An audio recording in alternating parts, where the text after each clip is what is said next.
Bismillahirrahmanirrahim.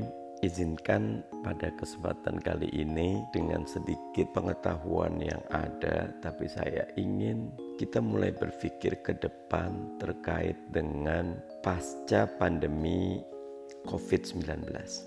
Sejarawan Noval Yuval Harari yang menulis buku Homo Sapiens, Homo Deus, dan lain-lain menyatakan pandemi sekarang adalah yang terbesar dalam 100 tahun terakhir kemanusiaan kita.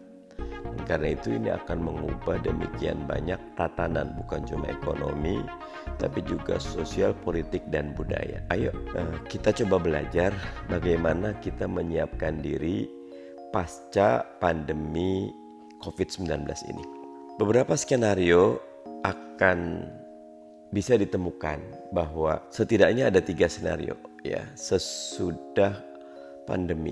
Ada V-shape, victory, ada U-shape bentuk U, dan ada L-shape bentuk L. Victory shape berarti sesudah pandemi, di mana Bu Sri Mulyani juga mengatakan kondisi pandemi sekarang ini bisa lebih buruk dari krisis 1998. Padahal 98 PDB kita turun 10-15%, luar biasa. Maka kalau V-shape sesudah turun menukik, dia akan naik menukik, yaitu recovery-nya dengan sangat cepat.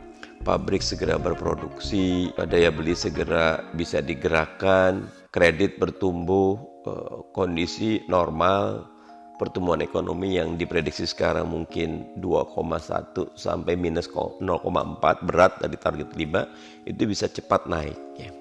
Tapi ini ketika kita memiliki mitigasi yang tepat dan daya dongkrak kebijakan maupun fiskal yang tepat. Yang kedua bentuknya U-shape ya. Sesudah kita turun agak lama di bawah baru kemudian naik ke atas. Lama di bawah ini tergantung masa konsolidasi kita, mana yang akan kita buat kebijakan publik. Karena itu pemerintah sangat punya momentum yang luar biasa untuk menyelamatkan rakyat Indonesia dari penderitaan yang lama.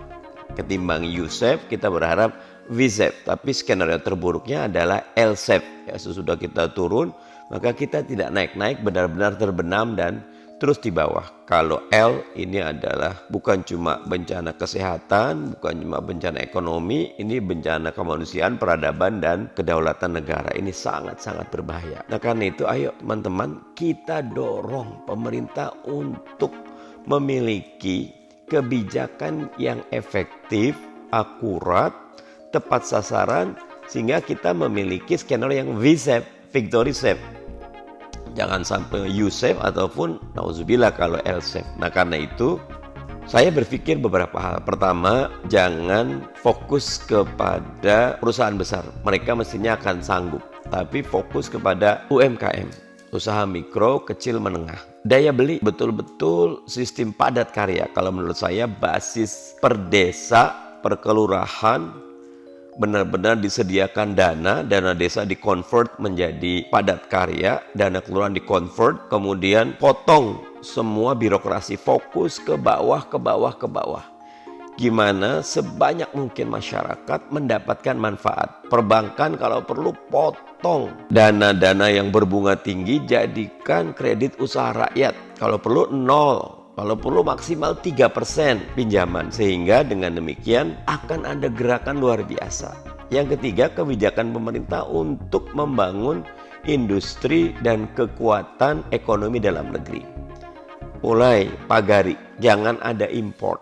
Pahit memang, tapi mumpung sekarang demandnya kecil, tutup betul-betul dalam negeri.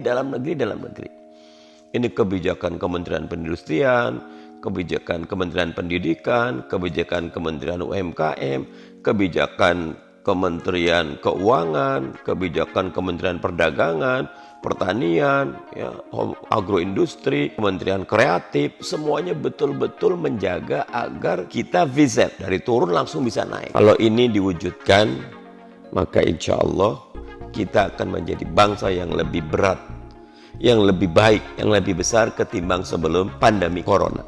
Demikian sedikit perbincangan kita berpikir pasca pandemi COVID-19 untuk kita renungkan bersama. Saya Mardhani Alisera. Terima kasih.